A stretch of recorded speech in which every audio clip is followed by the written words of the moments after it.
इस शीट में हमने 4 to 5 पॉइंट्स को डिस्कस करा है। जब आपने ज्वाइन किया था तो शायद आपको आइडिया नहीं था कि हम ये कर क्या रहे हैं। So let's begin with this. आप बता सकते हैं इसमें आपकी जो लर्निंग पॉइंट्स क्या है, क्या क्या सीखा आपने इसमें? प्रोजेक्शन। प्रोजेक्शन सीखा। देखिए, डिजाइन फील्ड में हम चीजों को बहुत ही मिनिमम रखते हैं। एक वो चीज जो ऑब्वियस है, जो आपके सामने है, और वो जो मैसेज है इसके पीछे, जो लेसन इसके पीछे, वो आपको समझना होता है। मैं हर बारी, almost every third fourth day fifth day, I keep on saying what ever you learn in this particular field, everything has got its use. बिना यूटिलिटी के कोई भी टॉपिक नहीं है। तो ये टॉपिक क्या है, इसमें हमने क्या किया? दो चीजें करी इसमें। जैसे आपने कहा, शैडो शैडो प्रोजेक्शन सीखा हमने कि अगर एक कोई लाइट सोर्स हो तो किसी भी पर्सपेक्टिव में बने हुए ऑब्जेक्ट के साथ हम कैसे शैडो को प्रोजेक्ट करते हैं।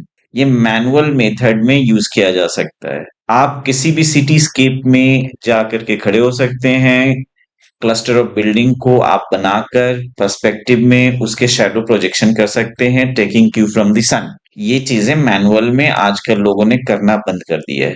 कुछ लोग अभी भी इसको प्रेफर करते हैं। मैनुअल स्केचिंग करना चाहिए, क्योंकि हैंड ब्रेन कोऑर्डिनेशन भी कोई चीज होती है। हमारी मेंटल स्मार्टनेस हमारे लिम्स से भी कनेक्टेड होता है। ये इतना कॉम्प्लेक्स साइंस है ब्रेन का कि आने वाले थाउजेंड्स ऑफ इयर्स में भी हम इसको डिकोड नहीं कर पाएंगे। इसीलिए कुछ लोग सिंपल लैंग्वेज कहते हैं, बैक टू बेसिक्स।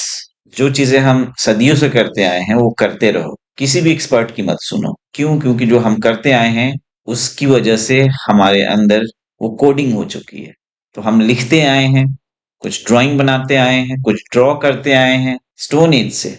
सो कुछ तो बात है कि हमारा जो लिम्स है, पैर, हमारे जो लेग्स हैं, हैंड्स हैं, उसका एक कोऑर्डिनेशन होता है ब्रेन में। इसमें दूसरा पॉइंट हमने क्या सीखा था? 2 पॉइंट पर्सपेक्टिव। तो इसमें आपने 2 पॉइंट पर्सपेक्टिव में शैडो की प्रोजेक्शन कैसे करते हैं वो सीखा आपने।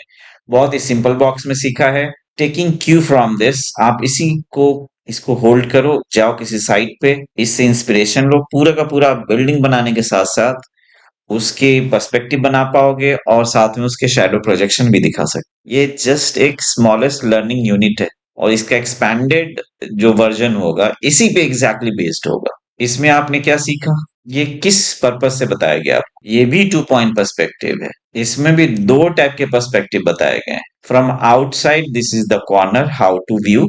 किसी भी बिल्डिंग के कॉर्नर से जब हमें व्यू लेना हो, बाहर से, फ्रॉम आउटसाइड द बिल्डिंग, तो इस तरह का लुक आता है। इसमें शेप कैसे बनता है? ऐसे, एरो शेप। दो मिरर्ड एरोज मिक्स करके हम लोग ऐसे बनाते हैं। सिंपल इसमें कहने की कोशिश ये है, इवन दो अगर आपने कंप्लीट मेथोडोलॉजी को नहीं अपनाया बनाने में, 2 पॉइंट पर्सपेक्टिव, अगर आपने ऐसे एरो किया, देखिए एरो ही तो बन रहा है ना, उसको आगे लेकर गए, टर्मिनेट किया, इस वाले एरो को यूं बनाया और यहाँ टर्मिनेट किया।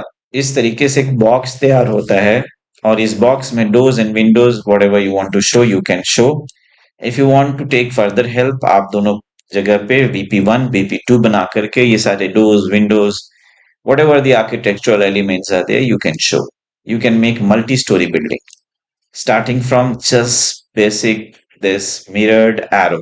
इसका मकसद ये था बताने का कि taking cue from this, beginning from this, you can create a complete building. ये वाला इंटरनल कॉर्नर का व्यू है, इंटीरियर का। ये एक्सटीरियर का।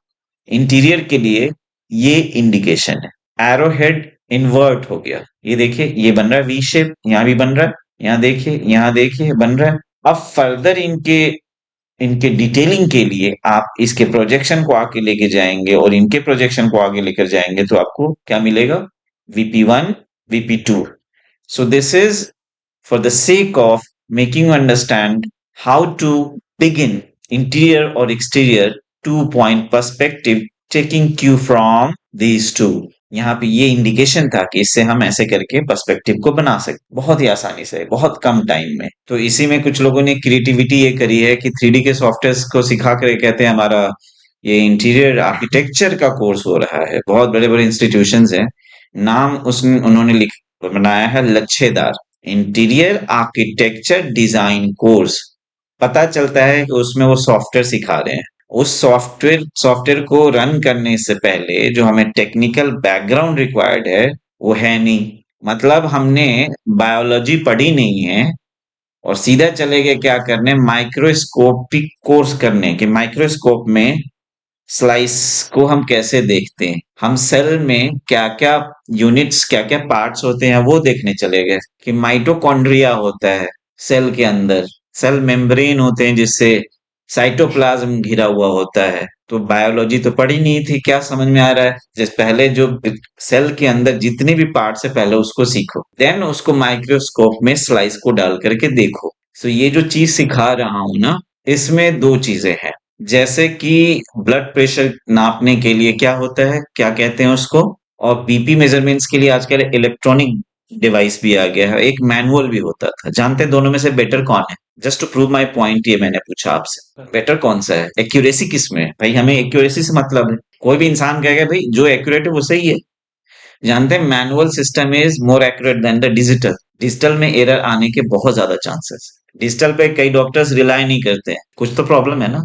आपका कहना है कि वो इसलिए करते हैं ताकि एक पेशेंट को लगे कि डॉक्टर्स ने कुछ एफर्ट्स लगाए हैं इसलिए उसने फीस ली है। उसमें बहुत सारी टेक्निकलिटीज है कि बैकअप कभी वीक वीक हो गया, बैटरी वीक हो गई, एटसेट्रा एटसेट्रा। उसमें जो रीड ओनली मेमोरी है या उसका जो चिप है, उस बहुत सारे डिफेक्टिव पार्ट हो सकते हैं या मिस रीडिंग दे सकता है। मैं ये पूरी तरीके से डिनाई नहीं कर रहा कि आपको डिजिटल या इलेक्ट्रॉनिक मीडियम को भूल जाना है, just to show you the importance. यहाँ पे ये जो पर्सपेक्टिव व्यू बना रहे हो, आप कहोगे सर ये तो मैं स्केचअप पे, 3ds मैक्स पे, किसी भी ऑटोकैड के 3D पे हम बना लेंगे, कैमरा लगा देंगे, हमारे हमें मिल गया ये पर्सपेक्टिव व्यू। कैमरा व्यू तो पर्सपेक्टिव व्यू तो है, तो हम मैनुअल में अननेसेसरी टाइम वेस्ट क्यों कर रहे हैं? देखिए कुछ स्किल्स ऐसे होते हैं कि मैं मैनुअली ज्यादा सिखाता नहीं हूँ।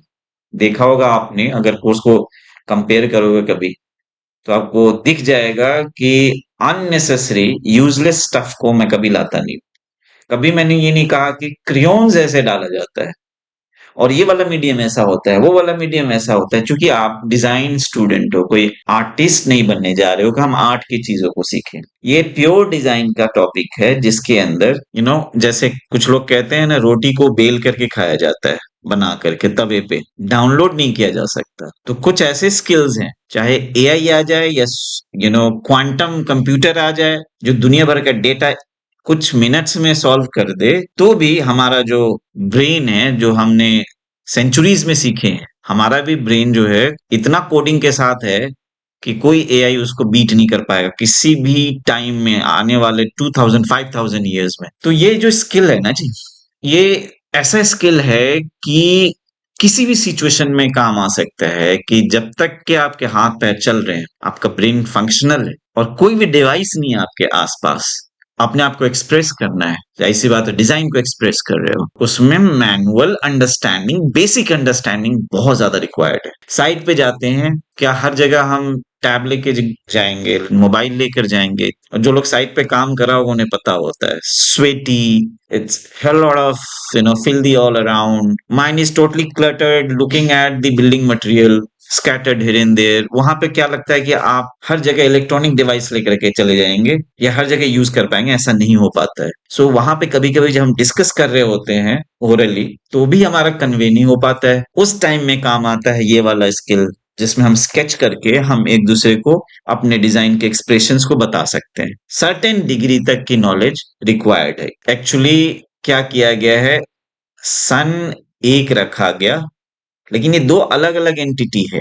इसका अपना 2 पॉइंट पर्सपेक्टिव है, दो वीपीज हैं, और इसके अपने दो वीपीज हैं। है यही चीज। यहाँ पे कंफ्यूजन ये हो रही है कि इसका शैडो यूं क्यों है, इसका यूं क्यों है, क्योंकि इन दोनों के अपने अलग अलग वीपी पॉइंट्स हैं।